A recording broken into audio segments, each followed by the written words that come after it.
Como você vem acompanhando com a gente, essa semana nós tivemos no Brasil o registro das primeiras mortes em decorrência do coronavírus. Isso aumenta o temor da população sobre o que ainda pode estar por vir. As dúvidas são muitas e para esclarecer algumas delas, eu converso agora com o Dimas Covas, que é diretor do Instituto Butantan. Doutor Dimas, bom dia para o senhor. O cenário no Brasil pode ser tão devastador como aquele que a gente tem visto na Itália, com mais de 3 mil mortes confirmadas, superando até mesmo os casos de óbitos na China? Poder pode. Nós esperamos que não. Nós tomamos medidas no momento certo, quer dizer, essas medidas, essas recomendações para o isolamento social ainda voluntário são importantíssimas. A população precisa entender que, nesse momento, é a única forma efetiva de quebrar a cadeia de transmissão do vírus. Se essas medidas forem efetivas, né, nós não chegaremos à situação da Itália. Na Itália houve um descontrole. Aqui nós esperamos que essas medidas surtam efeito. Não vão surtir efeito imediato, quer dizer, nas duas ou 3 semanas, ainda vamos ter um aumento dos casos, mas se as medidas forem efetivas, o pico não será devastador como aconteceu na Itália. Lembrar que o importante, na Itália, a vítima da epidemia foi o sistema de saúde. Quer dizer, o número de casos foi muito elevado e o sistema de saúde não suportou dar atendimento adequado a toda a população atingida. Aqui no Brasil nós estamos nos preparando para o pior cenário, mas esperamos que ele não venha a ocorrer. Doutor, a gente entrou no outono nessa madrugada, essa mudança de estação pode aumentar os números de casos de coronavírus?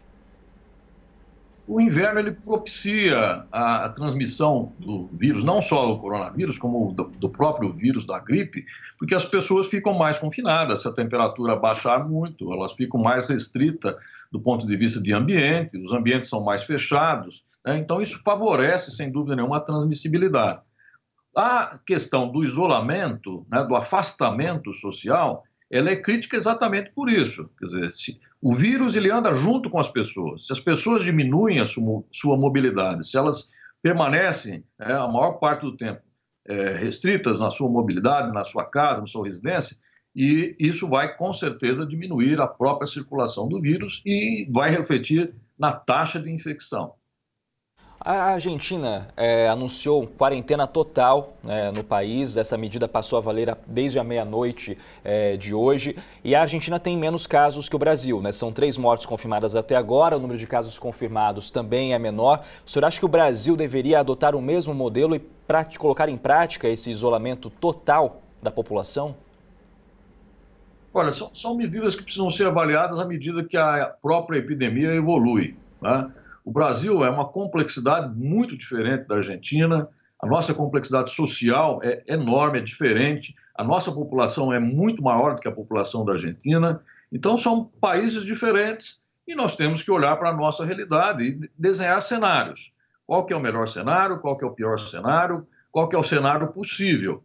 Quer dizer, medidas de restrição impostas são duríssimas, sem dúvida nenhuma, não é o momento de impô-las agora. Quer dizer, essas medidas que estão sendo recomendadas, quer dizer, o afastamento social, o fechamento de shoppings, de lojas, de atividades que aglomerem pessoas, a organização do transporte, o trabalho em casa, tudo isso são situações que podem melhorar e muito a evolução dessa epidemia.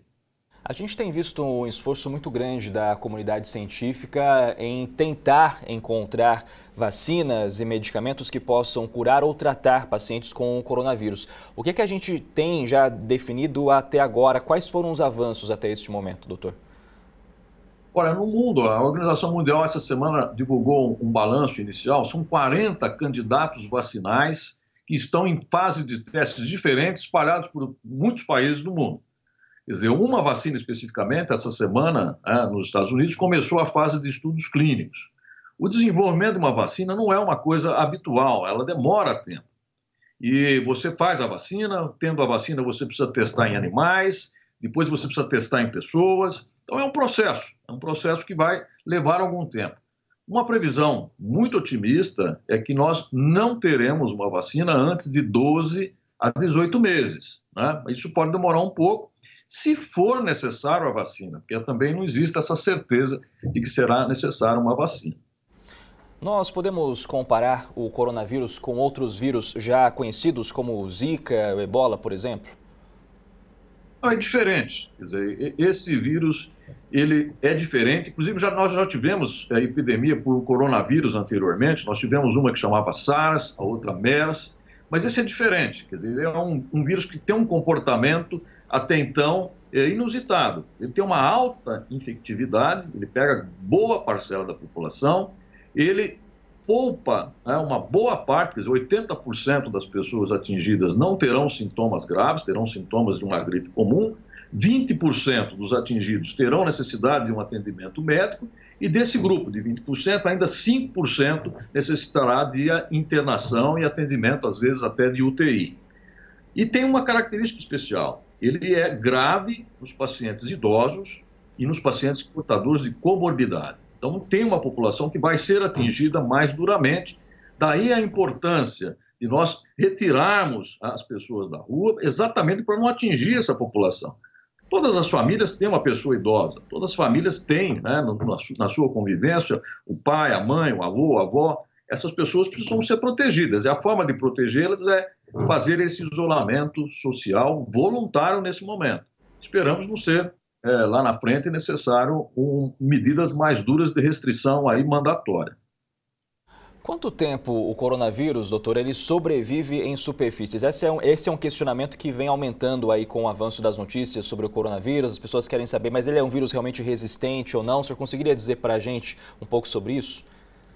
Tem muita fake news, né, circulando, quer dizer, que o vírus circula durante 9 dias, que ele sobrevive 9 dias. Isso não é absolutamente verdade, né?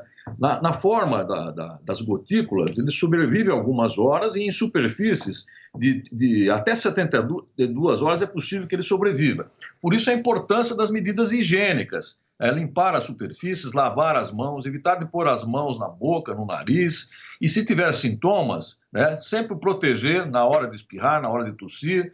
Aí sim, nessa situação, havendo sintomas, tem a necessidade de usar a máscara de proteção. Não para, vamos dizer assim, não adquirir a doença, mas para impedir que o vírus se propague.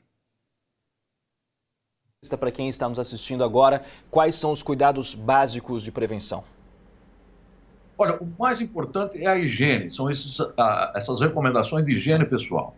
Lavar as mãos muito frequentemente com água e sabão, pelo menos por 20 segundos, evitar tocar o rosto, evitar tocar a boca, não compartilhar utensílios pessoais, enfim, medidas de higiene, limpar as superfícies de trabalho, eventualmente, aqueles que têm acesso, usar o álcool gel, mas fundamentalmente são essas as medidas.